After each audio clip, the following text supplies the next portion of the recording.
Hi, this is Madeline Peru. My latest record is called Let's Walk, and you're listening to U.S. Modernist Radio. Welcome to U.S. Modernist Radio, where we talk and laugh with people who enjoy, own, create, dream about, preserve, love, and hate modernist architecture, the most exciting and controversial buildings in the world. And here on the Art Fleming stage, we have George Smart of U.S. Modernist. Hey, thanks, Art. I'll take Women in Architecture for 2000. The answer is Jade Snelling of International Archive of Women in Architecture. What archivist recently appeared on Jeopardy? Correct. Well done. Why don't you pick again? I'll take UK Preservationist for 800, Art. The answer is Catherine Croft of the 20th Century Society. Who loves concrete? You moved into first place. Select again. It's a piece of cake when you're the only contestant. That's true. I'll take Beloved World Music Leaders for 1200. The answer is Pink Martini. Who is Thomas Lauderdale? Correct. And that's today's exciting lineup on U.S. Modernist Radio. U.S. Modernist Radio is underwritten by Diane Bald and the Budman family, restoring significant architecture in Toronto, Los Angeles, Malibu, and Palm Springs. Jade Snelling is an archivist at Virginia Tech. Go Hokies! She works at the International Archive of Women in Architecture, preserving the history of women architects around the world. Born and raised in Roseburg, Oregon, Jade's journey began as a high school math whiz. From there, she earned a prestigious Fulbright scholarship before embarking on a career as a digital archive specialist. And we have a special place in our hearts for digital archive specialists. Oh, yeah. Jade is wicked smart, and she showed her chops as a recent contestant on Jeopardy. Here's our own George Smart with one of his famous tidbits from Jade Snelling's past. Jade, before we talk about architecture, tell me about Mr. Crossfield and how you were inspired by him. So Mr. Crossfield was my high school math teacher. He taught me, well, I guess sort of at the start and the end of high school, although I would check in with him periodically when he wasn't my actual assigned teacher.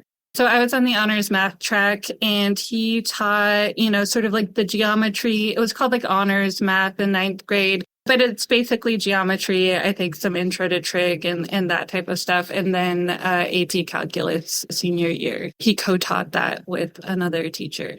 But he was very encouraging, very helpful. He would lend me books. Like he had this sort of like vast library in his classroom. And so often I would sort of like look through the books. I was very curious. I didn't always like read the books that I borrowed from him start to finish, but I would sort of like flip through them.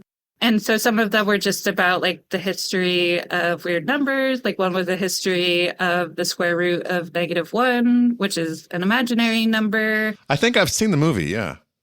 Oh, there's a movie? I didn't even know there was a movie adaptation. Okay. Mr. Crossfield didn't tell me about that. So I was just kidding. It just sounded like a great plot for a movie, the history of negative Sure. numbers. Yeah. Yeah, right? Like it's something that can't really exist. So, but it's useful. Anyway, won't get into that.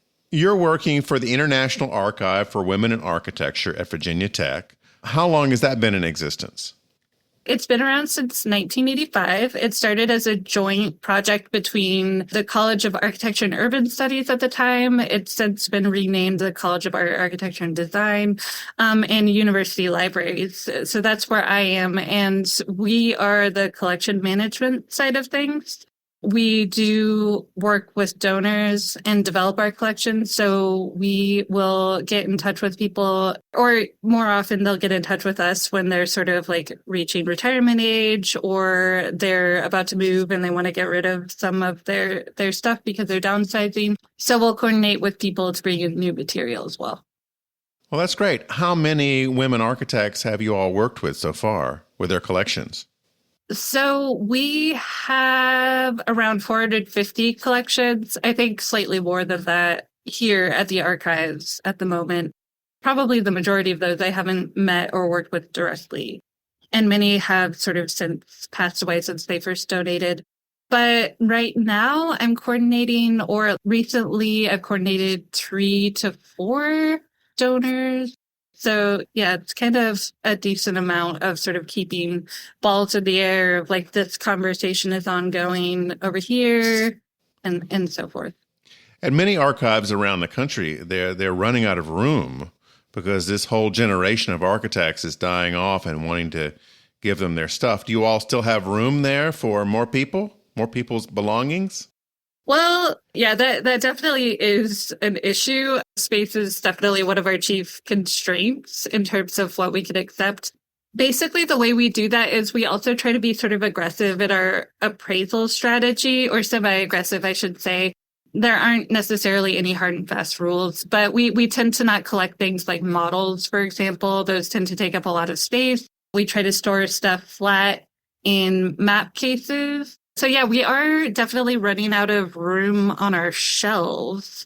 We have recently bought more map cases, but then again, map cases can get really heavy. So floor space is a problem. Yeah. Then, because, it has to be like load-bearing floor space. Otherwise, it'll end up in the basement. So yeah, and then, fire code stipulates that like stuff has to be a certain distance from the ceiling and stuff like that. So we can't just like keep stacking and stacking. So how do people use your archive most often? Do they have to come there, or is most of it online? How does it work? We do have bits and pieces of it digitized, and a lot of those files are on our servers, so they're not necessarily publicly accessible. But if people reach out to us with a request, we can always check the servers and then give the files to them via Google Drive. That's generally how we handle those types of requests. Some of it is just sort of available and publicly accessible online through our digital library platform. The majority of our collections are not digitized, though, and we don't really have the capacity to digitize everything.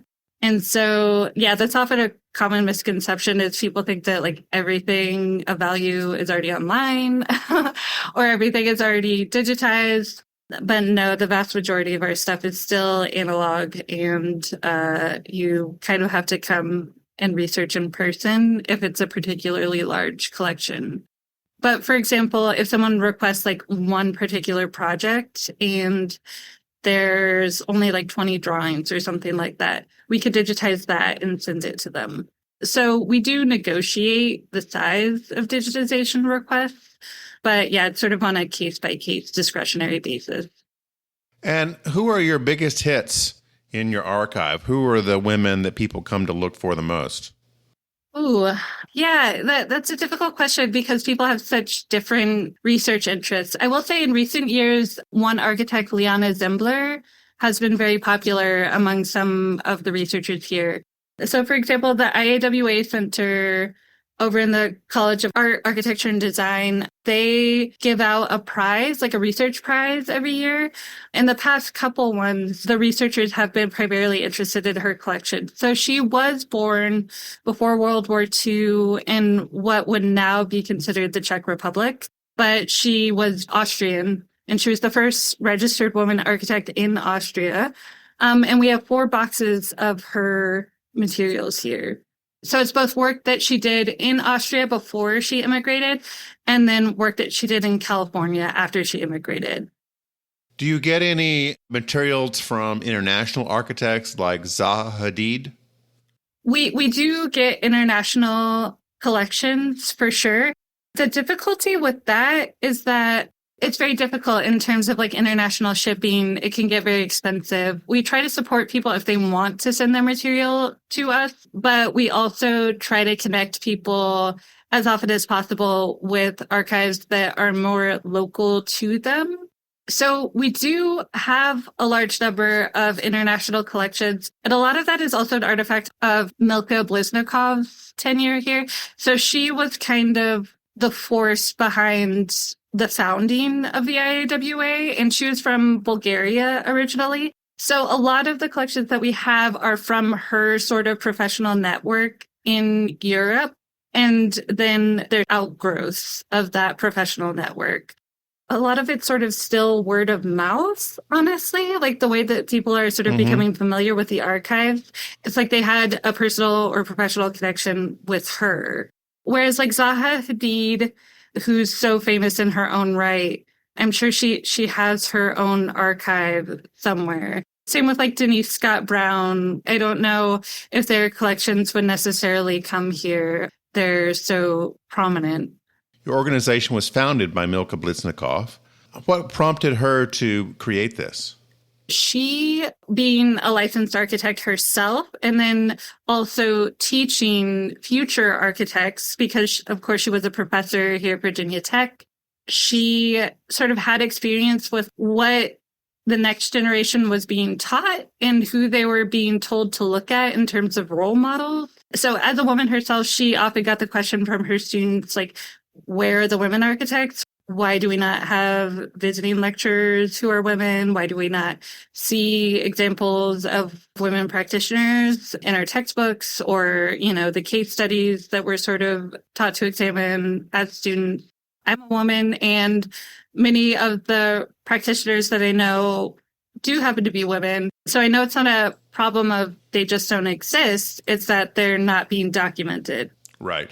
And then the other piece of that story was also that one of her friends from Bulgaria had passed away. And I think this may have been at a later point in her career. But her family had apparently just disposed of all of the documentation related to her professional work.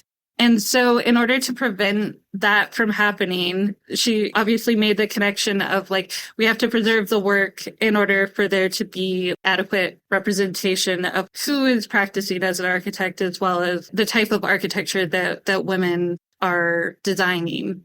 So it's like, we have to document the environment as designed by women and also the women themselves as designers. If you want to find out more about the International Archive for Women in Architecture, type AIWA into Google. And the first place you'll land is the International Aviation Women's Association, which is not what we're looking for. Go to the next one under Virginia Tech, and you can find the archives. Jade, besides this wonderful job, you were also recently on Jeopardy as a contestant. Wow. Yeah, it was a lifelong dream for me, like a lifelong ambition to like eventually get on the show. I didn't end up winning, but but still, it was a great experience. What's the timeline for being on the show? Like, for instance, how many times did you do that test, and how long did it take before you got a call from the producers to audition? I think you had to audition, right? Right. Yeah. I did have to audition. So I can't remember the exact number of times that I took the Anytime test before I got to the first round of auditions. I think 3. It must have been at least 3. So basically, the last time I took it was last year, 2024, Jeopardy, which is basically an event they do every year celebrating Jeopardy's birthday. Anyone can take the Anytime test online that day, even if they've taken it within the previous year, I believe. Mm-hmm. And then I didn't hear anything until August. So it would have been like 5 months at that point. And that was just like to the first round of audition. And when was that? I think they reached out to me in August. And I think it was early September was when I did the first audition. This was August of 24? Yes. Okay. Yes. All right. That is essentially just another version of the Anytime test, but it's proctored over Zoom. Okay. And then the next audition was in November, and that was a bit more intimate, I guess you could say. It wasn't as many people on the call. And then I got the call in December, late December of 2024. And where do you go to film it? You go to Culver City in LA. Okay. There's a Sony lot. So you can sort of like see the big like Wheel of Fortune billboard right next to the Jeopardy billboard, as you would expect. That must have just been really quite a thrill. And you filmed it when? February 25th. And it came on April 14th, so about 6 weeks delay, roughly? Roughly, yeah. Were you able to keep everything secret like you're supposed to between filming and release? Yeah, you have to sign so many things before you get on the show. But that's sort of one of the agreements you have to sign. That is so cool. I can't remember. Did they have an architecture category on your show? No. I feel like whenever there is an architecture category on there, it's usually not very, specialized. It's like the hardest clue might be like a Frank Gehry or like a.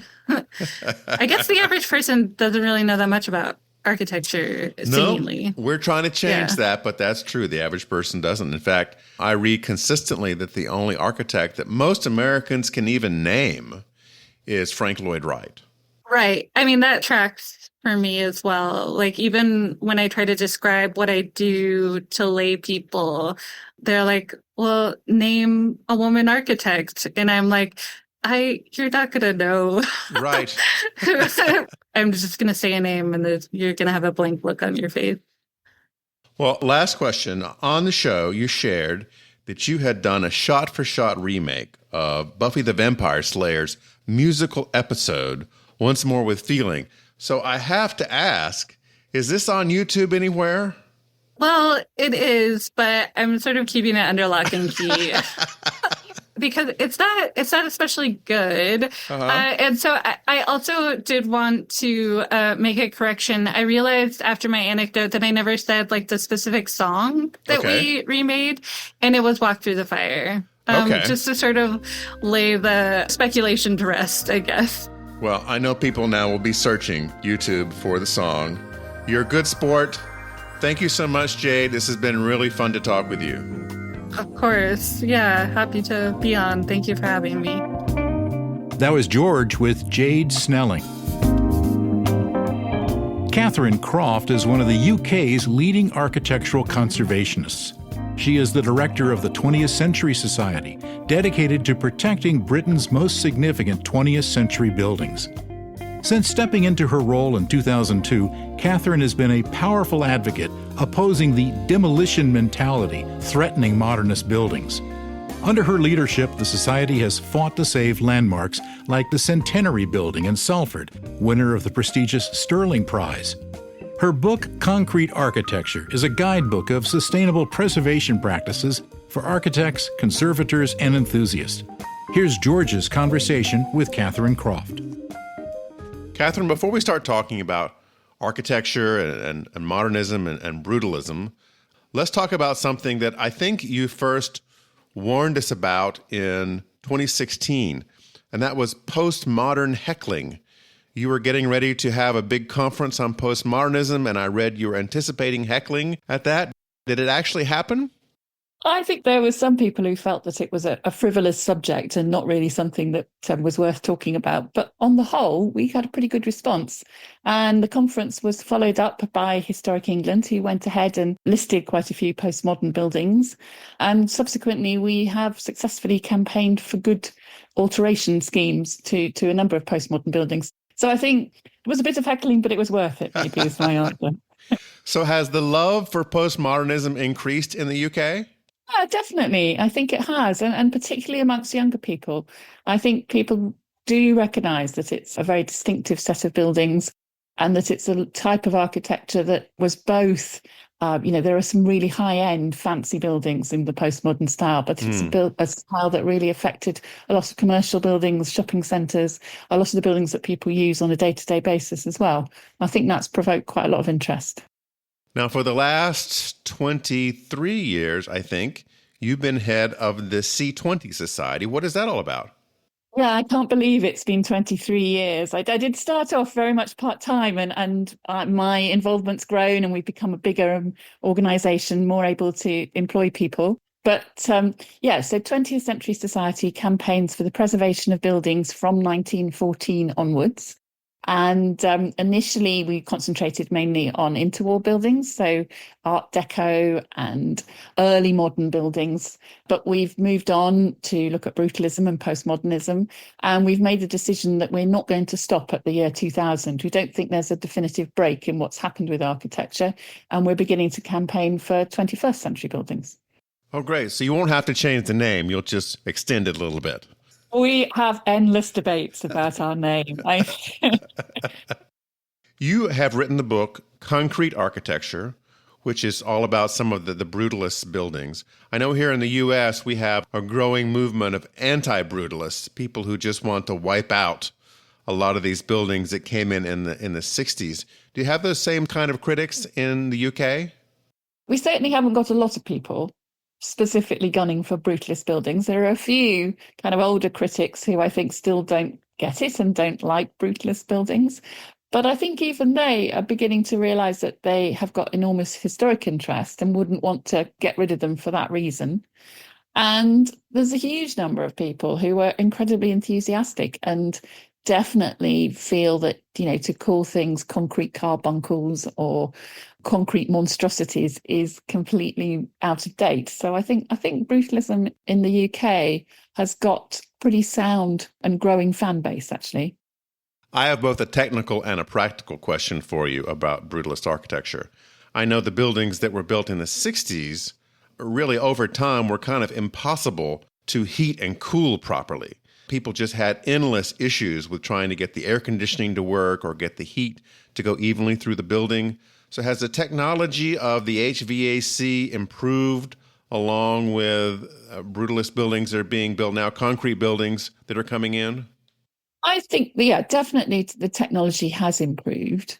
I don't think all of them were really problematic from the start. I think partly it's that people's standards and expectations have changed since the 60s, that we want buildings to be more constant in what temperature they're at, how well ventilated they are. Also, a lot of buildings, people kind of forgot how they were meant to work. They were blocking up vents, they were not allowing buildings to cool down at night. They were just kind of not working with the original systems and intentions of the architects. And that was problematic. But there were a few that were notoriously problematic. On the whole, though, I think we've now got workarounds or we have retrofitted buildings successfully. And I think, it's easier and easier to do that. You've been doing this a long time. What are some of the buildings that you've worked to save from demolition? I think some of my favourite buildings that we've managed to save are the Preston Bus Garage up in the northwest, which is enormous, a big brutalist structure. We went all around the houses with that because originally it was built as a bus garage with a car park on top. And then it was decided that there was no need for that facility in that city. And we looked at all sorts of alternative uses for that building. But finally, everything has come full circle and it's now appreciated and loved, I think, and seen as a local landmark. And it's functioning once again as a fantastic, restored, rejuvenated bus garage. So it's just buses now? Buses on the ground floor and car parking upstairs. Okay. As it was originally. How big is this thing? It's enormous. Don't know exactly. Is it about the size of a city block, say a London block? Yes, it is about the size of a whole city block. It's a mammoth building. What about residential buildings that have come under threat? There's a lot of social housing that's come under threat. I'm particularly fond of the Alexandra Road estate, which is a massive white concrete housing estate in North London. And that had a lot of problems about its concrete repair, about general maintenance of the buildings, about how the park was working. And we've worked there with local residents and with the local authority. And I think that that's now really appreciated as a sort of very, very special place to live. And I think the future of that one is definitely secured. There are a whole slew of, I think, equally good housing estates in South London, which have absolutely no heritage protection at the moment and are threatened with demolition, both because the local authority thinks that they're difficult to repair and maintain, and also because there's such enormous pressure on increasing the number of housing units in London. And the easiest thing for local authorities to do is to build on the land they already own, so that they're looking to put new blocks within existing housing estates, and very often, I think, completely destroy the setting and the parks and the recreational spaces that were one of the things that made those estates so special. The classicists will tell us that brutalist architecture is ugly. What do you think about that? Well, whether something's ugly or beautiful is very much in the eye of the beholder, isn't it? I think it's a pretty arrogant thing to just say it's ugly. I think it's ugly and therefore it should be demolished. I guess I would be saying that these are buildings that were built with an enormous care and consideration, and that they tell really interesting stories. Then also they've got an enormous amount of embodied carbon within them. Environmentally, it would be criminal really to demolish them. So I think there are lots of good reasons to be keeping these. If you want to go and build a new classical building, go and find somewhere else to do it, I guess. Prince Charles notoriously was not very fond of modernism. Has the royal family lightened up on that a bit? I don't think, yes, Prince Charles was definitely anti-brutalist architecture. I don't think becoming king has led him to change his views at all. I think I'm never, ever going to win him over. The Barbican complex in London started off being pretty highly criticized, and since then has become a fantastic place that people are just stumbling over themselves to live. The property values have gone up. It's really incredible, isn't it? Yeah, the Barbican is amazing. I mean, I think it's incredibly successful, beautiful. It's a really rich mix of apartments and a theatre and a gallery and a wonderful lake. It's really close to where we work, and I would love to live there. And there's a theatre there, the Barbican Theatre. There is, yes. And a connection to the Tube. It's sandwiched between two tube stations, so it's very accessible on public transport. There is a major programme at the moment to look at ways of improving the Barbican. I mean, I think one of the reasons for its success is that it's owned by the City of London, who's are very wealthy, and they have managed to spend a lot of money on maintaining it. So what they're looking at doing at the moment is improving particularly the conservatory. It's got a fantastic conservatory that wraps around the fly tower of the theatre so that it's not such a great big lump on the skyline. And they're doing a lot of work to make that more sustainable and also to make it more publicly accessible. So we have been consulted on that, and we're supporting the proposals that are current to do that. But I think what's happened at the Barbican is fantastic, in that they've done a lot of work thinking about, what is it that is really special about it? What is it that is significant in terms of, the planning legislation? That's the term that we look to use.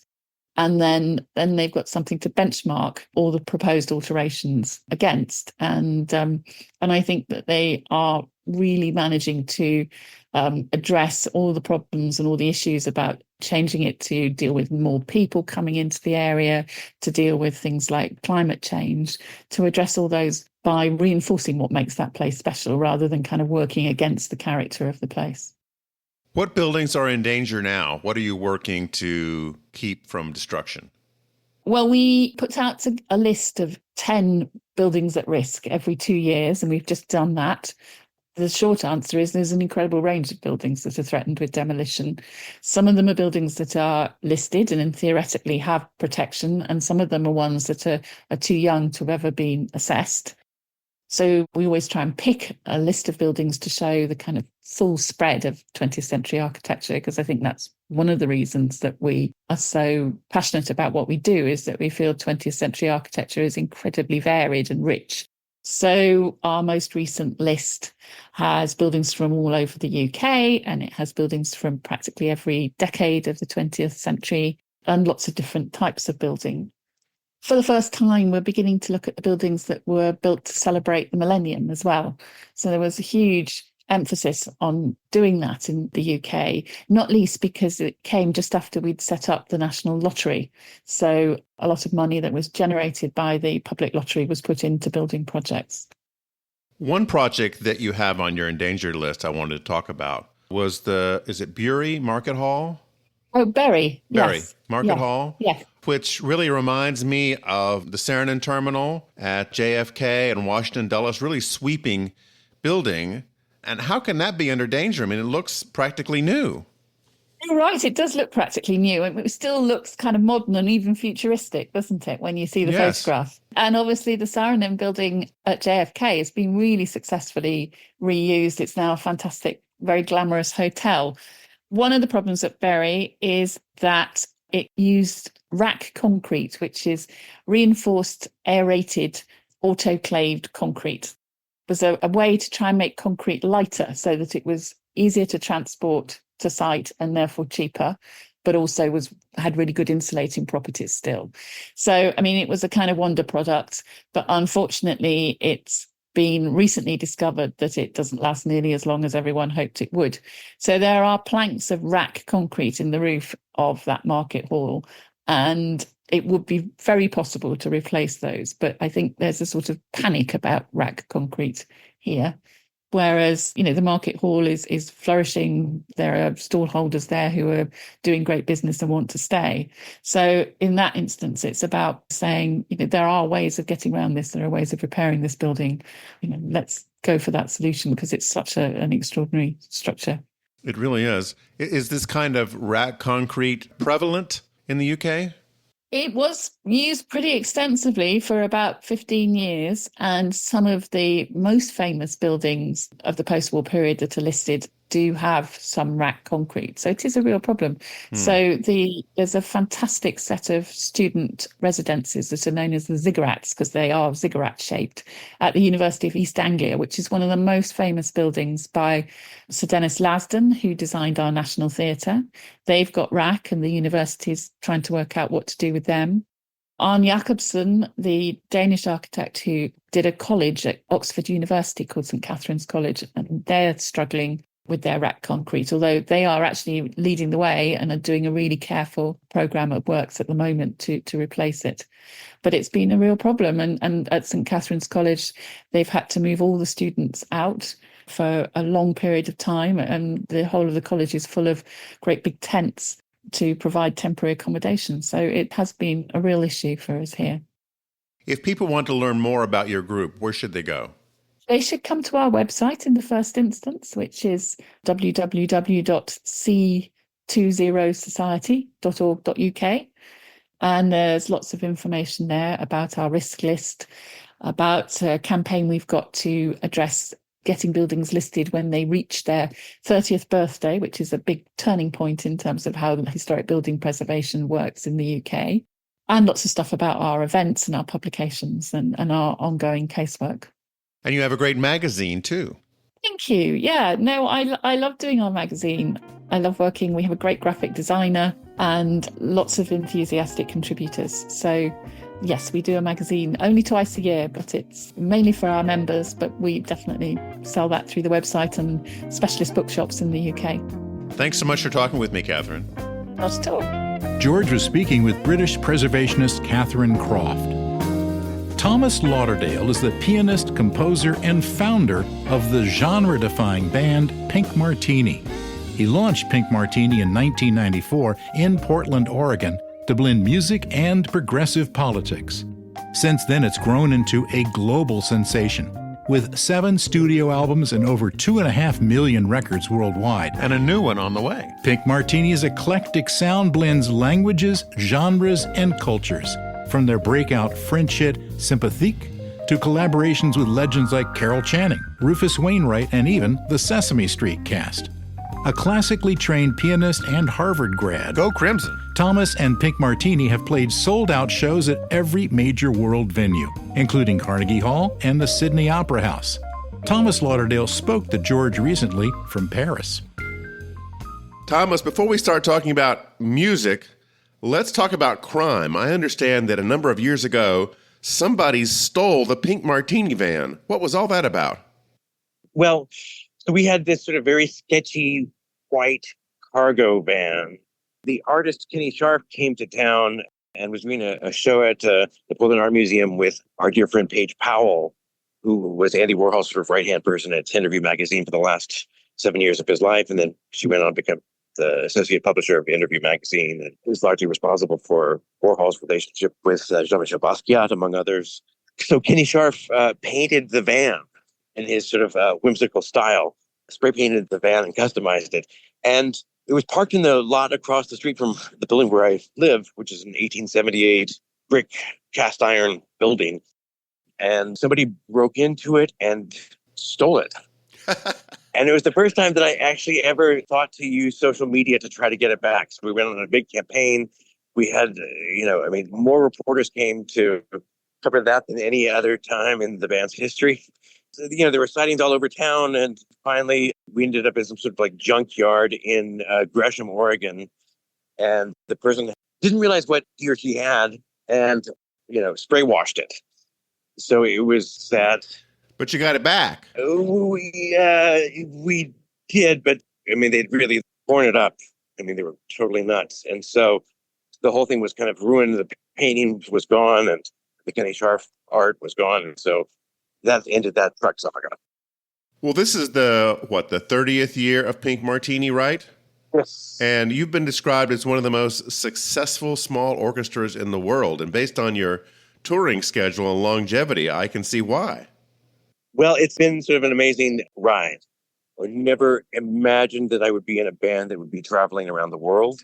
I thought I was going to go into politics. I was more interested in local Portland, Oregon politics. And so I was working on various campaigns. Right, you work for Bud Clark and Neil Goldschmidt. Yep. And I think my best work was probably under Portland City Commissioner Gretchen Kavoy, because that was the summer that we worked on the Civil Rights Ordinance for the city of Portland, as well as some housing initiatives. The city came to the rescue. There was this terrible lender company called Dominion that had bought up 600 properties in North and Northeast Portland and then sold them to Black homeowners. But there was fine print in the contracts that all of these people signed. And basically, they foreclosed on all of these homes. So the city came to the rescue for that. Oh, wow. Yeah. Kind of really grim. That is grim. Of course, corruption has not gotten any better since then. Well, no. Oh, my God. And now it's all out in the open. It's not even a secret.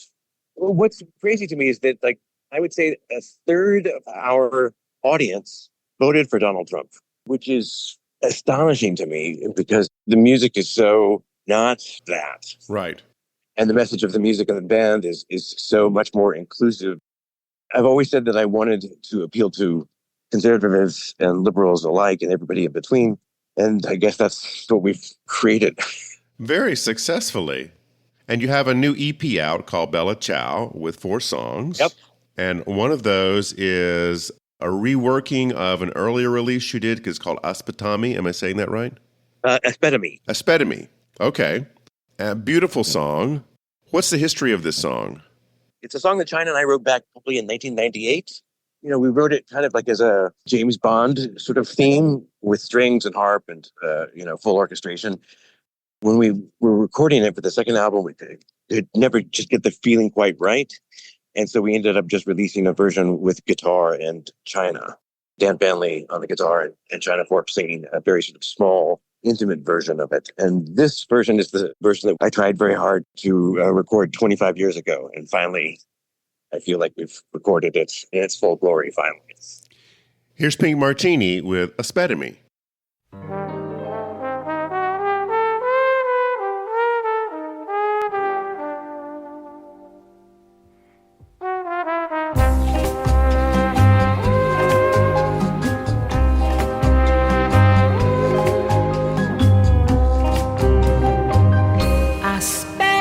Me, wait for me. I've been lost, adrift at sea. In your dreams, dream my way. Someday I'll find my heart and come back to stay.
just an illusion. Aspettami, wait for me. Close your eyes and you will see I'm coming home. Every sky in my heart will be blue on the day I come back to you.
Another singer that you've worked with, Thomas, someone that most people don't think of, is Phyllis Diller. Oh my God, she's the best. You recorded what was her last recording of Smile right before she died. What was that like? Oh, we were playing in Los Angeles at Disney Hall on New Year's Eve, 2009 or 10 or 11. And my friend Kim Hostreiter, who's the editor-in-chief and co-founder of Paper Magazine in New York, had flown out because she plays triangle and crash cymbals with us on stage. And I knew that she was friends with Phyllis Diller, and so I begged her to take me to Phyllis Diller's house. And so we went over to her place in Brentwood. She fed us chili. Late in life, she had become a painter. And so there were hundreds of paintings on the walls, each with a price tag. And so you would take the paintings off the wall that you liked, and you'd be tallied up, she'd sign them, you'd write a check, and off I went. And so I came home with 2 suitcases full of Phyllis Diller paintings. She recorded a bunch of albums like in the 60s. And I knew that she studied to be a pianist, actually. She was also a composer. There's a really amazing clip of her playing with Liberace at the Liberace show like in 1969. So we asked her if she would consider recording a song with us. And the song that really it became clear that she should record is the song Smile by Charlie Chaplin, who was a friend of hers. So Dave Friedlander, our engineer, and I flew down to LA, went to her house in Brentwood, set up an impromptu little recording studio in her living room. She sang a cappella, all of Smile, and then went back to Portland, added in the piano, strings, and clarinet, Norman Layden on the clarinet, and released it. And it turned out to be her last recording. Charlie Chaplin was a friend of hers. And so it had all kinds of meanings, including the fact that pioneering comic and Charlie Chaplin composition and the message of the song Smile, it seemed like the perfect piece for her to record. And I think it's the best version of that song ever recorded. And I remember seeing her years and years ago with Groucho Marx on You Bet Your Life. Oh, wow. Which is on YouTube. This was early in her career, and she was starting to break out as a comedian. And of course, the roasts that she did with Dean Martin are hilarious. You can hear Phyllis Diller with Thomas and Smile on YouTube. We're going to go on to this next song from the Bella Ciao EP. This is called Pourquoi tu vis? Am I saying that right? Yes. Why did you go? And did you write this song? No, this is a song written like in 1974 and recorded first by a singer named Jeanette. She did a French version and a Spanish version. And so we covered the French version. And I know that Jine is going to be recording the Spanish version as well as a version in Korean. Oh, cool. Well, here's Pourquoi tu vis with Pink Martini.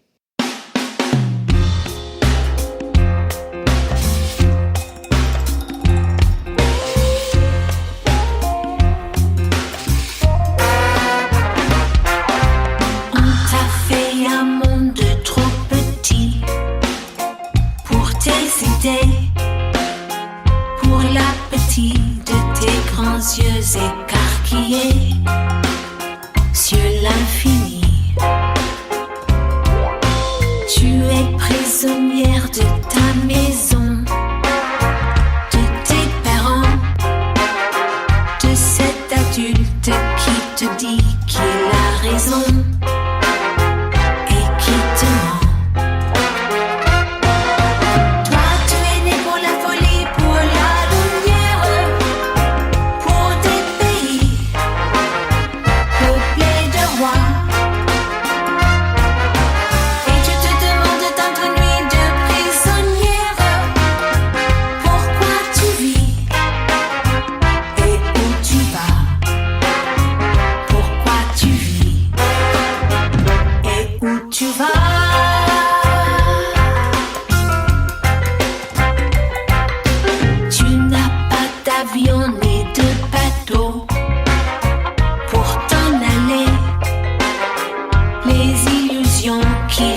Sont un grand radeau qui va couler. Et pourtant tu veux de tout ton corps, de tout ton cœur, briser enfin le noir et blanc de ton décor de grandes couleurs. Toi tu es né pour la folie, pour la lumière, pour des pays comblés de rois. Et tu te demandes dans ta nuit de prisonnière pourquoi tu vis et où tu vas.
Thomas, you've had such a wonderful vocalists come on your team. In addition to China, we've had Storm Large on the show, Timothy Nishimoto with his Yolanda song. We've talked with him. We've talked with Lucy Woodward.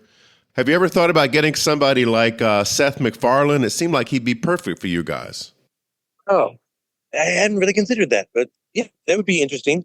He almost is too young, you know? Yeah. We really like collaborating with older people. Like, we just released 2 singles with Mimi Van Doren, who is now, I think she's 94. Wow. She's in incredible shape. And the vocals that she recorded for a song in German that she first recorded in 1964, as well as a cover of I Told You I Loved You, Now Get Out. Oh, really? Yeah. So they're amazing. Pink Martini has a fabulous touring schedule all through the world. You can go to their website at pinkmartini.com and see where they're going to be next. Thomas, thank you for talking to me all the way from France. I love architecture.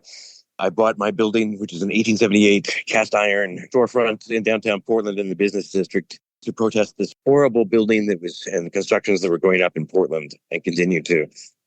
If I wasn't a musician or a politician, I would want to be an architect. I think China said something very similar. She's really fascinated with it too. And she has a modernist house. Yes. You know, we played at the Neuter House, the Kaufman House in Palm Springs when it reopened to the public. We played that party. Oh, wonderful. When was that? That was was it the late 90s? Okay, yes. Was it like 1998 or 9 or something? For like Brent and Beth, who owned it? Yep, the Carlsons. Now in Portland, you have Pietro Bellucci with a number of different buildings around town. Yeah, and A.E. Doyle, of course, but that's pre-modernist. Arlo Alto built the library at Mount Angel. Oh, he did? Okay. That's really beautiful. That's one of the best architectural Oregonian moments. I think also the Wyden and Kennedy building that was sort of rebuilt from the inside. It was a refrigeration building, but rebuilt by Brad Clopeful and Allied Architects. Maybe the last great achievement of architecture in Portland in the last 50 years. Well, Thomas, this has been great. Thank you so much for talking with me, and I can't wait to see you guys perform again soon. Thank you so much. Thanks for listening. U.S. Modernist Radio is underwritten by Diane Bald and the Budman family, restoring significant architecture in Toronto, Los Angeles, Malibu, and Palm Springs. Visit usmodernist.org's massive archives to listen to past shows, discover documentation of 25,000 significant modernist houses, and access 5 million pages of classic 20th century architecture magazines. U.S. Modernist Radio is produced by Soundtracks Recording Studios in Raleigh, North Carolina. Our theme song is performed by George Smart and Robinson Earl, with guest research by Bobby Morris. Got a guest to suggest for the show? Write her at bobby@usmodernist.org, spelled B-O-B-B-I-E. U.S. Modernist Radio is a production of Modernist Archive Incorporated, a nonprofit educational archive for the documentation, preservation, and promotion of modernist residential design. I'm Tom Guild. George and I'll be back soon with another Questions for the Answers edition of U.S. Modernist Radio. I lost on Jeopardy!